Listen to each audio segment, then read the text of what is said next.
தொடர்கிறது. Welcome back to Suryadev HSCRS பார்ஸ். நடந்தது என்ன? தன்னுடைய சகோதரர் பாம்பாக மறுபிறவி எடுத்திருக்கிறார் அப்படின்னு நம்பக்கூடிய குடும்பத்தை பத்தி பார்த்துட்டு இருக்கோம். பொதுவா மற்ற மிருகங்கள் மாதிரி யாரும் பாம்பை வீட்டுக்குள்ள வச்சு வளர்க்கறது இல்லை. இன்ஃபேக்ட் பாம்பாட்டி கூட பாம்பை வீட்டுக்கு வெளியில தான் வச்சிருப்பார் அப்படின்னு சொல்லுவாங்க. ராஜேந்திரனுடைய குடும்பத்தார் ராஜேந்திரன் பாம்பாக மறுபிறவி எடுத்திருக்கிறார் என்று நம்ப ஆரம்பித்த பிறகு என்ன செய்தார்? இறந்து போன அண்ணன் ராஜேந்திரன் தான் மறுபிறவி எடுத்து பாம்பாக வந்திருக்கிறார் என முழுவதுமாய் நம்பினர் அவரது குடும்பத்தினர். முன்பு அந்த பாம்பு வந்தபோதெல்லாம் அதை பார்த்து பயந்தவர்கள் இப்போது அதை பாசத்தோடு வரவேற்றனர். பாம்பும் தனது சொந்த வீட்டினுள் நுழைவதைப் போல் எந்த ஒரு தயக்கமும் இன்றி சகஜமாக வந்து போனது.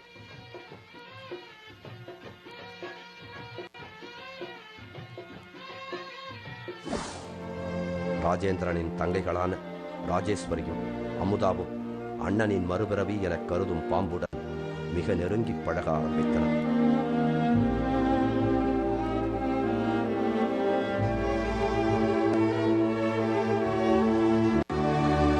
பயமில்லாமல் பாம்பின் அருகே செல்வது, அதனுடன் சுகதுக்கங்களை பகிர்ந்து கொள்வது, தொடுவது என அண்ணனுக்கு கொடுத்த அதே இடம் பாம்புக்கும் கொடுக்கப்பட்டது.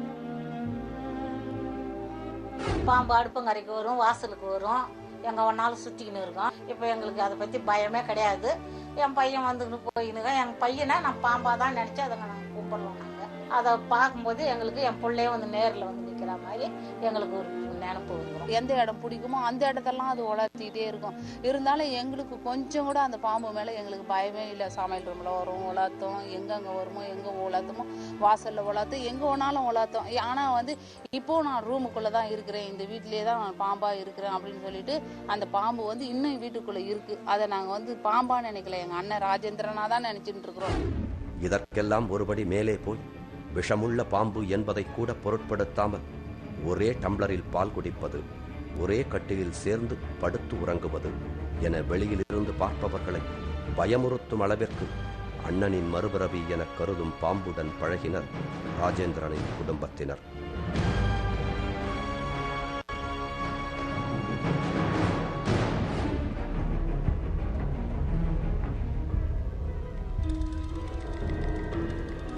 அந்த நல்ல பாம்பும் ராஜேந்திரனின் செயல்களை ஒத்த செயல்களையே செய்யுமா? அண்ணன் என்னென்ன செய்கை செய்யுதோ அந்த செய்கை அத்தனையும் அந்த பாம்பு ஒடிவில் நாங்கள் பார்க்குறோம். ஏன்னு கேட்டிங்கன்னா அது வரும், சர்ன்னு வரும். எங்கள் அண்ணன் அப்படியே ஃபாஸ்ட்டாக வருவார், ஃபாஸ்ட்டாக போவார், கோச்சிட்டு போவார். ஏதாவது வந்து இதை மாதிரிலாம் வீட்டில் கஷ்டமாக இருக்கே, நீ இதை மாதிரி பாம்பு ஒடியிலும் வந்து இருந்து கோவமாக திட்டினோம்னா அது கோச்சிட்டு போயிடும். எங்ககிட்ட எப்படி எங்கள் அண்ணன் கோவப்படுறாரோ அந்த அளவுக்கு அண்ணன் அந்த பாம்பும் எங்ககிட்ட கோவப்படும். அடிக்கடி சுவரில் மாட்டியிருக்கும் ராஜேந்திரனின் புகைப்படத்தில் ஏறி தொங்குவதையும் அதை பார்த்து படம் எடுப்பதையும் பார்த்து நெகிழ்ந்து போய் கண்ணீர் விட்டனர் ராஜேந்திரனின் குடும்பத்தினர்.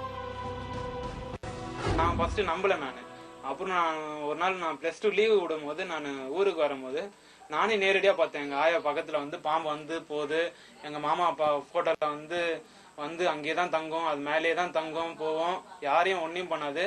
அப்புறமே தான் நானே எதாச்சா பார்த்தோன்னே நானே அப்புறம் தான் நம்பினேன், மாரி எங்க மாமா தான் எங்க பாம்பு. இப்படியே சில காலம் கழிந்தது.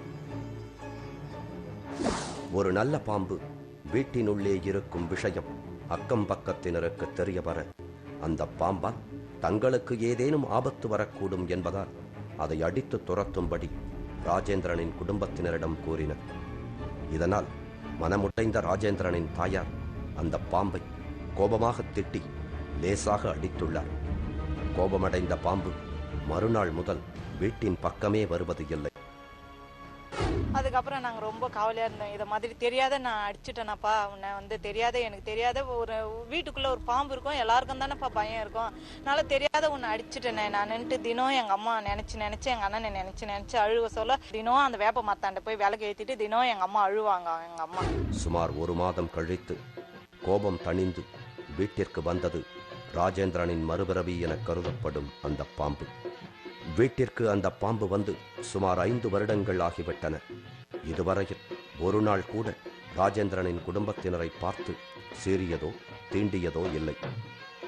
இப்போ எங்க ரூம்ல அந்த பாம்பு இருக்கதான் செய்யுது. ஆனா அந்த பாம்பு வரதுனால எங்களுக்கோ எங்க அம்மா மத்த எல்லாருக்கும் பயமே கிடையாது. அது ஒண்ணுமே செய்யாது. அது பாட்டும் தானா இருக்கும், தானா போயிட்டே இருக்கும். அதனால யாருக்கும் எந்த பயமும் இல்லை. ராஜேந்திரன் இறந்தபோது அவரது உடலை கொண்டு வந்து கிடத்திய இடத்தில் சின்னதாய் ஒரு கோவில் அமைத்துள்ளனர் அவரது குடும்பத்தினர். செவ்வாய் வெள்ளி அன்றும் ராஜேந்திரனின் நினைவு நாள் அன்றும் அந்த கோவிலில் விளக்கேற்றி பூஜை செய்வார்கள்.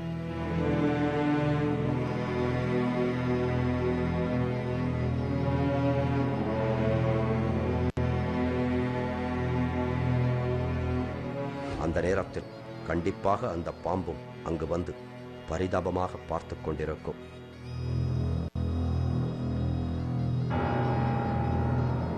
அந்த பாம்பை நாங்க பாம்புன்ட்டு ஒரு எல்லத்தினையும் கூட பாம்பாவே நினைக்கல.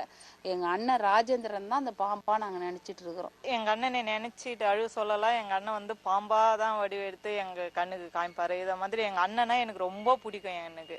அதனால எங்க அண்ணனை நினைச்சுக்கிட்டு நான் அண்ணா அப்படின்னு சொல்ல பாம்பா வருவாரு. அவரு எங்க வீட்டுல அவரு பாம்பா எங்க வீட்டுல இரவனத்துல இன்னமும் அவர் பாம்பா தான் இருக்கிறாரு. எங்க அண்ணன் உருவத்துல நாங்க பாம்பா பார்த்துட்டு தான் இருக்கிறோம். நாங்க 5 வருடங்களை கடந்து இன்றும் அந்த நல்ல பாம்பு வீட்டிற்கு வந்து போய்க் கொண்டுதான் இருக்கிறது.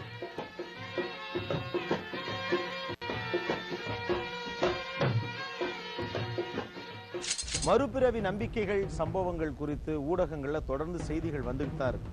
ஒரு நிமிஷம் இந்த நம்பிக்கைகள்ல இருந்து விலகி நின்று இதை கவனிச்சோம்னா மறுபிறவி குறித்து ஆதாரபூர்வமாக அறிவியல் பூர்வமாக எதுவும் நிரூபிக்கப்படவில்லை.